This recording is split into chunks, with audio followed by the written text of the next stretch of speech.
Gosh, this packaging though.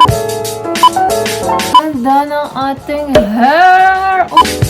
Hi guys, I'm Concepcion of tellemaywhy.com and welcome back to my channel. And for today's video guys, we are going to recreate Rosé's ice cream music video look. Exciting kasi I'm also going to dye my hair using our Korean dyeing kit. Ayan, so binili ko to sa Korea. If hindi nyo pa yung napapanood yung ating Korea travel series, meron na tayong na-upload na vlogs 1 to 8. I'll be posting the playlist down below. And then, I'll be uploading my Korea haul soon. Kasama yung dye na ito doon sa ating Korea haul. Without further ado, let's get on with the video. First step sa ating transformation, ginawa ko na yung ating ice cream themed nails. Ayan, so mga pastel nail art. And I'll be posting the nail tutorial on how I did these soon. Okay, so let's get on with the dyeing. Oh my gosh, speaking of dyeing, I am dyeing of the cuteness ng packaging. Actually, ayan yung nagpa-attract talaga sa akin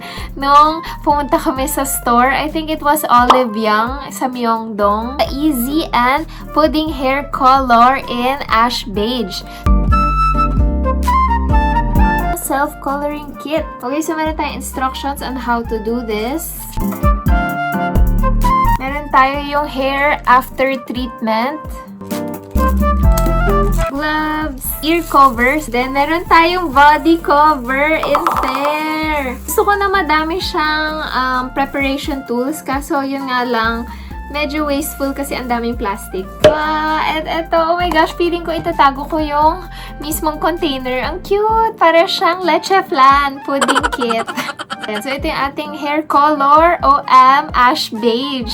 Ganito ba magiging color niya? Sana katulad nito. Light lang. Okay, so inside, meron tayong 2 bottles. So ito yung ating solution number 1 and solution number 2. Ayan, so change outfit lang tayo. Ayan, change outfit and change chair tayo para hindi sila madumihan. So, I actually used Google Translate to translate the Hangul letters here. Kasi yeah, madali lang naman siya. Katulad siya nung, actually may nagawa na akong ganito, whip coloring also. If you wanna check it out, I'll be linking it down below. And then, meron pa siyang sticker here para mas masikipan natin yung neck area, no?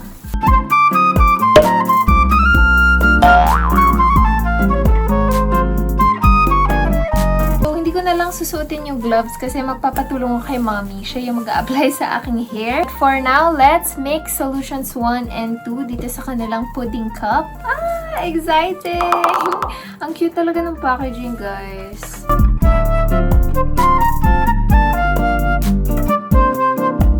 Next step is to close the lid. Okay? Until we hear a click. Okay, so make sure na nakasara na maigi kasi baka matapon daw. And then shake left to right daw. Okay, until yung mixture magiging pudding type. So kaya siya naging easy pudding. Shaking and easy. Okay, so far so good. Easy naman nga. Trendy and color. Silky and shiny. Fruits and seed oil. So, meron siyang mga fruits and seed oil. Hopefully, nandito tayo kasi I'm already currently blonde, light hair. So, hopefully, ganito yung magiging final result. Baby, you're like lightning in a bottle. Okay, so, napapagod na ako, guys. And natitempt na ako i-check. Check na natin kung okay na ba to. Okay, ayan. So, actually, pwedeng-pwede na, guys. Take na yung kanyang consistency. So, and comparably sa ibang mga hair dyes, halos wala siyang amoy. Or, joke lang. Tingnan natin pag in-apply na sa hair ko. Ma! Tulungan mo na ako sa hair ko. Kaya niya kaya yung long hair ko. Ay, ang sarap niya tingnan. Mukha na siyang caramel. Ayan, so, ang ano niya, ang gloopy.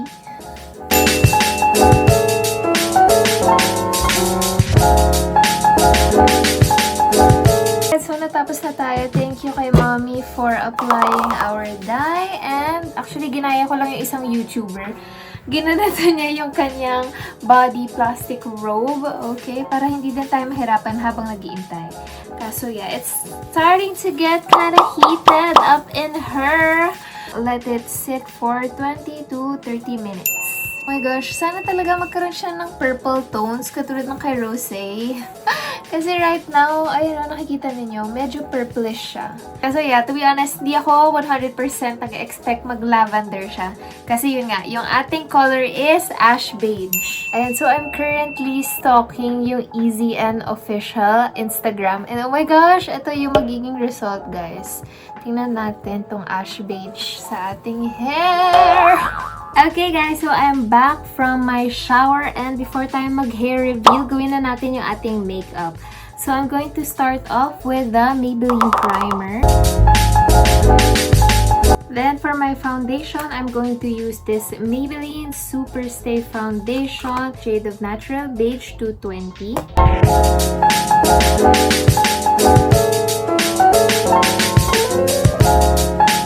For my concealer, I'm going to use my Maybelline Super Stay Concealer in the shade of Sand. Light contouring with my Cheerleader Bronze Squad palette, specifically my Hula Pan.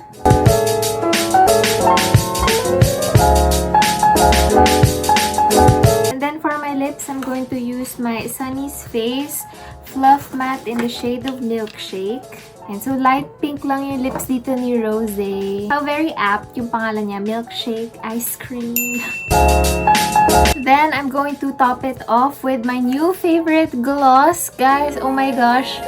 This packaging though, look at it. Ayan, so this is by Pouty Labra. Okay, so these are their glosses. Isi-swatch ko lang sila really quickly.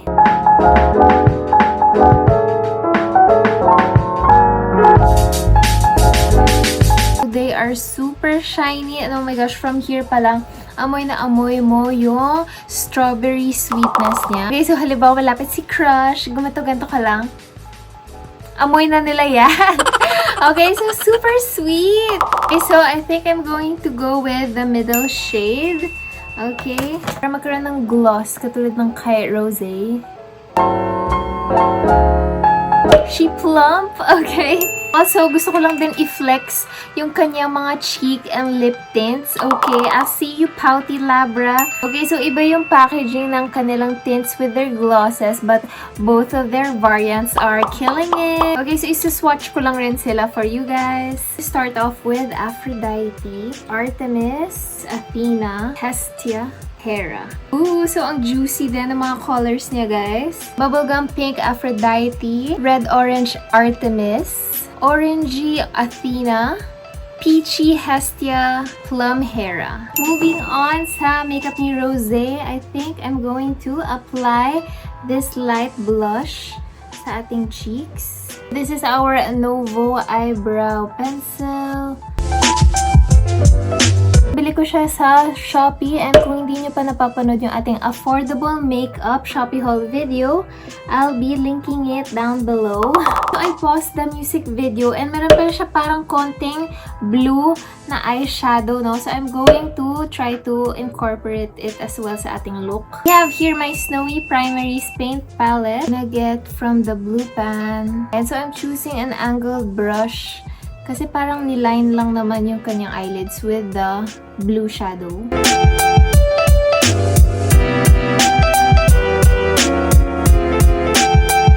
And so, in-end ko na siya here. Hindi ko na siya i-wing. And so, next step is we're going to line it with my Maybelline Line Tattoo eyeliner pen. So, medyo ginawa natin thick yung ating eyeliner. And katulad nung kay Rosé, gano'n naman. Kaya parang hindi mo masyado halata na may color blue pala, no? Kaso, pag tinitigan mo, meron siya. I'm applying this bronzy sparkle sa aking under eye area. Bringing it also dito sa aking inner eye corner. And then, to finish this look, we're going to apply 2 sequins under my eye area, just like Rosé's. We're now done with our Rosé makeup. Okay, so the big reveal ng ating hair. Tingnan na natin kung ano ba yung naging final color natin. Ayan, so we are now an ashy beige blonde. May gray tones yung aking hair ngayon, ano? So, I think na-achieve niya naman yung ash gray dito sa ating sample. Oh my gosh, guys. Ang ganda ng ating hair. Oh my gosh. Mukha siyang wig. Ba't ganito? Ang ganda. Oh my gosh, guys. EZN. Sana magkaroon na kayo dito sa Philippines. How you doing? Oh my gosh, feeling ko super healthy ng hair ko. Kahit kaka-color ko lang sa kanya. Ayan. And, oh my gosh, guys. Like, I forgot to tell you kanina nung pagtanggal ng towel. And, natanggal na yung aking eyelash. After nung shower, as in, nung binabrush ko yung aking hair, ayan, I didn't have any troubles. As in, feeling ko super moisturized siya. And yung after treatment sachet niya, enough na siya for my long hair. Hindi siya katulad ng mga ibang after treatments na kasama sa mga dyeing kits na parang mas maganda pa yung sarili mong conditioner. Kaso yeah, feeling ko super na condition niya na maayos yung aking hair. I kinda regret na hindi ako bumili ng iba pang mga colors. But kaya naman, EZN. Sana magkaroon na kayo dito sa Philippines. Yeah, I know I look good. Yeah, I look fly. Baby, I'm just your type. I'm a baddie. I'm a baddie. Yeah, I know I look good. Yeah, I look fly. Baby, I'm just your type. I'm a baddie. I'm a baddie. Yeah, I know I look good. Yeah, I look fly. Baby, I'm just your type. I'm a baddie. I'm a baddie.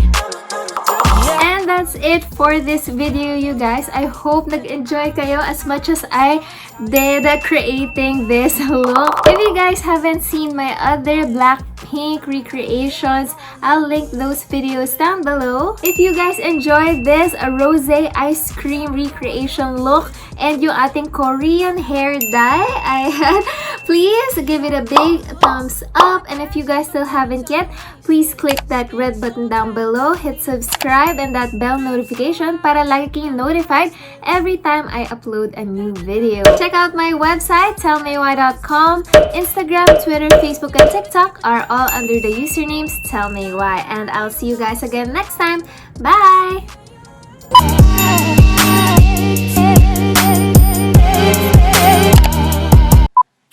Tell me why ain't nothing but a heartbreak. Tell me why.